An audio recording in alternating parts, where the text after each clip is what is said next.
আমি তোমাদেরকে আজকে এমন এক গল্প শোনাচ্ছি গতকালের, যেটা তোমার সারা জীবনের শিক্ষণীয় হতে পারে।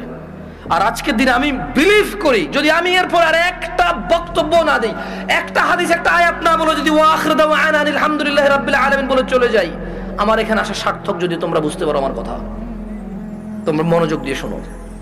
তো বললো যে আমি বেশ কিছু হুজুরের কাছে যতটুকু আমি আমাকে বলেছে যে আমি আহমদুল্লাহ হুজুরকে মেসেজ করেছি, উনি রিপ্লাই করেনি। আমি আজারি হুজুরকে মেসেজ করে রিপ্লাই করেনি।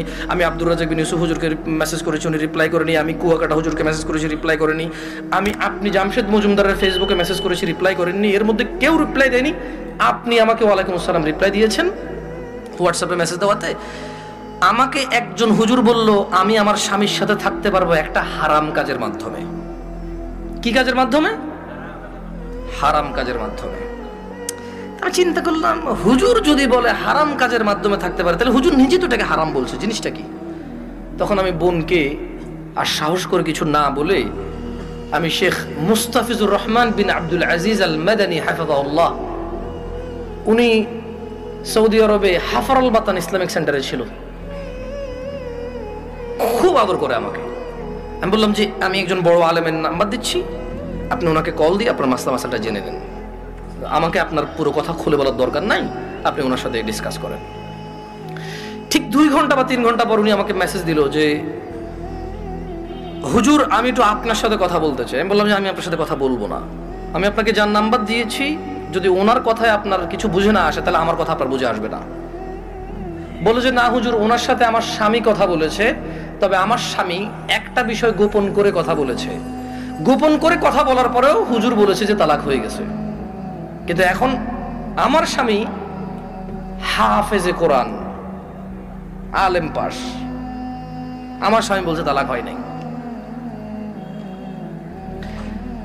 আমি বললাম যে ওকে, আপনি শেখকে কল করে বলেন যে আপনার স্বামীটা গোপন করেছে। বলে যে আমি ভয় পাচ্ছি ওনাকে কল দিতে, কারণ আমার স্বামী কথা বলেছে, উনি আবার কি মনে করে। আমি বলছি উনি কিচ্ছু মনে করবে না, আমি ওনাকে ফোন দিচ্ছি, আপনি কথা বলেন।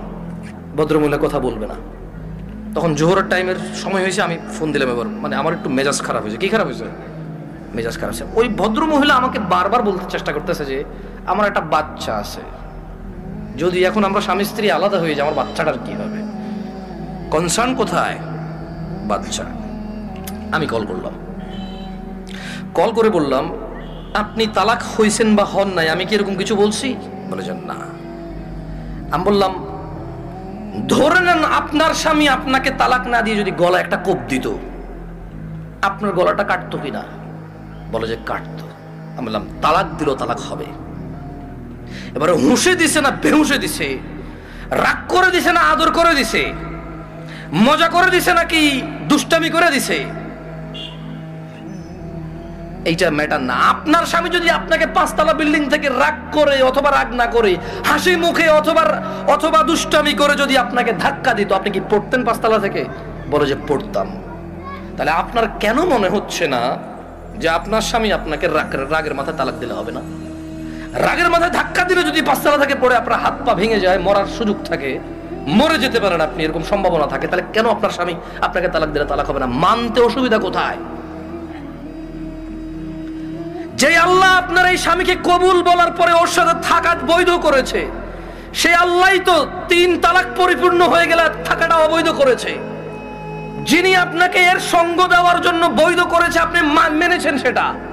উনি যখন অবৈধ করেছে সেটা মানছেন না কেন আপনি? প্রবলেম কোথায় আপনার? আপনার বাচ্চা। যদি আপনার হাজব্যান্ড কালকে অ্যাক্সিডেন্ট হয়ে মারা যায়, মৃত্যুর পর আপনার হাজব্যান্ডকে নিয়ে আসতে পারবেন জীবিত করে? না। যদি আপনি মারা যান কালকে, আপনার এই বাচ্চা কি মাহারা হবে না? হবে। ওকে, আপনার দুইজনই উভয় মারা গেলেন, কোন অ্যাক্সিডেন্টে বাচ্চাকে রেখে গেলেন, বউ জামাই গেলেন কোথাও ঘুরতে বা ডাক্তার দেখাইতে, অ্যাক্সিডেন্টে 2 জন মারা গেলেন, আপনার এই বাচ্চা থাকবে কিনা? বলে থাকবে। তো তখন আপনাকে কি ফিরাইতে পারবে কেউ মৃত্যু থেকে? না। তা আপনি কেন আল্লাহর বিধান মানতে এত অসুবিধা হচ্ছে যদি পরিপূর্ণ তালাক হয় আপনার? আমি বললাম শেখকে কি প্রশ্ন করেছে? বলে যে ও আমাকে বিয়ের পরে, মেয়ের বয়স মাত্র 18 বছর, ওয়াল্লাহ ভাই আমি কথা বলতাম না, আমাকে ভয়েসে বলেছে যে ভাই আমার বয়স মাত্র 18, আমার একটা বাচ্চা আছে, আমার স্বামী খুব বদমেজাজি, আমাকে তালাক দিয়েছে, এখন ও অনুতপ্ত থাকতে চাই। কত বছর বয়স মেয়ের? শুধু 18, একটা বাচ্চার মা। যে বাচ্চা, ওই বাচ্চার বয়স আমাকে বলেছে যে 3 মাস বা 3 বছর, আমার সঠিক মনে নাই, এরকম কিছু বলেছে। আমি বললাম আপনি কি মানে নিজে নিজে পছন্দ করে বিয়ে করেছেন নাকি বাবা মা পছন্দ করে বিয়ে দিয়েছে? বললো যে বাবা মা পছন্দ করে বিয়ে দিয়েছে। আমি বললাম বিয়ের আগে স্বামীকে চিনতেন না? বলে যে না। আমি বললাম আপনার স্বামী নামাজ পড়ে না, ঠিক না? বলে যে হ্যাঁ। আমি বললাম আপনার স্বামী তো নামাজ পড়ে না, ঠিক না? হ্যাঁ। আমি বললাম আপনার স্বামী হুজুর আলেম এগুলো বলে লাভ কি, হাফেজ বলে লাভ কি? ও তো নামাজই পড়ে না, ও তো ধর্মর কোনো মূল্যায়নই করে না। ও আপনাকে তালাক দেয় আবার রাখে, আবার তালাক দেয় আবার রাখে, আবার তালাক দেয় আবার রাখে, এখনো আপনাকে রাখতে রাজি আর আপনি ওর কাছে থাকতে রাজি।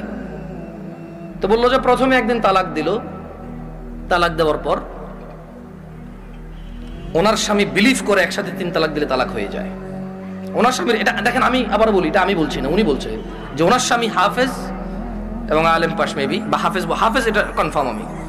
তো বললো যে উনি জানে যে এক বৈঠকে 3 বার তালাক দিলে তালাক হয়ে যায়, কিন্তু শেখ মুস্তাফিজুর রহমান বিন আব্দুল আজিজ মাদানীকে যখন ফোন করেছে তখন উনি বলেছে আচ্ছা ধরলাম একবার, 3টাকে কয়বার ধরলাম? এক বৈঠক ধরলাম।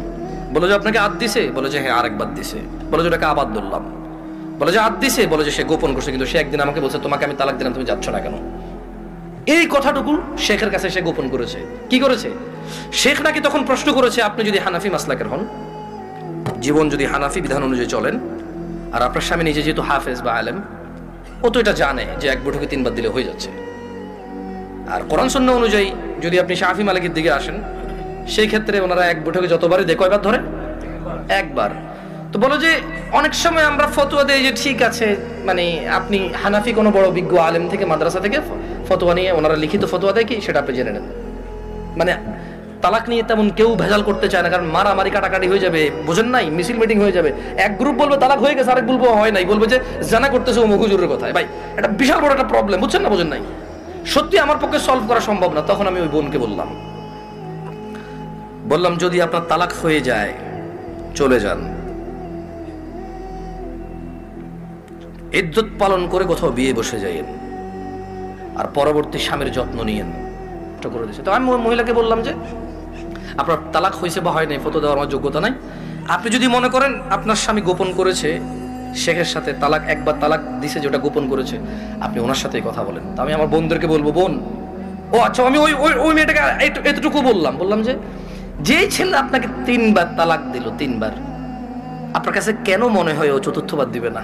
আবার আপনার কাছে কেন মনে হলো যে ও 4র্থবার দিবে না? আর এই তো আপনি এই স্বামী ছাড়া থাকতে পারবেন না, আপনার একটা বাচ্চা আছে, কেন আপনি স্বামীর সাথে এমন ব্যবহার করলেন যে ও তালাক পর্যন্ত গিয়ে পৌঁছালো? ওর উপায় কি? ওই বেচারার উপায় কি? ধরলামও খারাপ, ওর চেয়ে নিকৃষ্ট পুরুষ আর এই পৃথিবীতে আমি ধরে নিলাম। আপনি যদি ওর সাথে এমন ব্যবহার করেন যে ও তালাক দেওয়া ছাড়া রেখে উপায় নাই, একটা ঘরে আগুন লেগে গেছে, বের হবে না মানুষ বের হবে না? এই দরজা বন্ধ, সেই দরজা বন্ধ, সেই দরজা বন্ধ, জানালা দিয়ে হলো তো মানুষ বের হবে না?